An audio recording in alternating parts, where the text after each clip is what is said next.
Questions 9 through 12 are actually easier to do by hand and without a calculator. So these are dealing with vertical and horizontal lines. On question 9 we have x is greater than or equal to 4 and y is less than 2. So if this were an equal sign, x is equal to 4 is a vertical line through 4. And then if this were y was equal to 2, this would be a horizontal line through 2.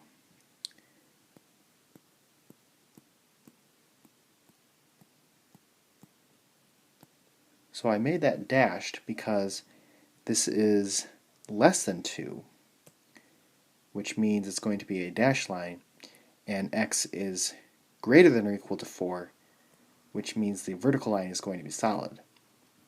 Now, for shading, x is greater than or equal to 4. Greater than means we need to shade to the right of a vertical line. And then less than means we need to shade below the horizontal line.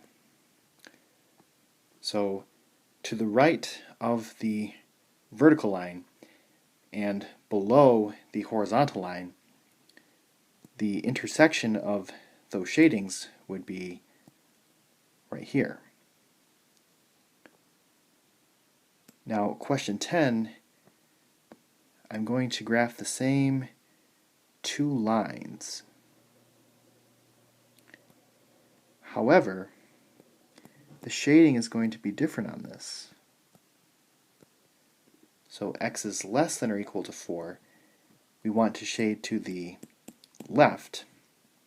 The y is less than 2 is the same, so we are still shading below.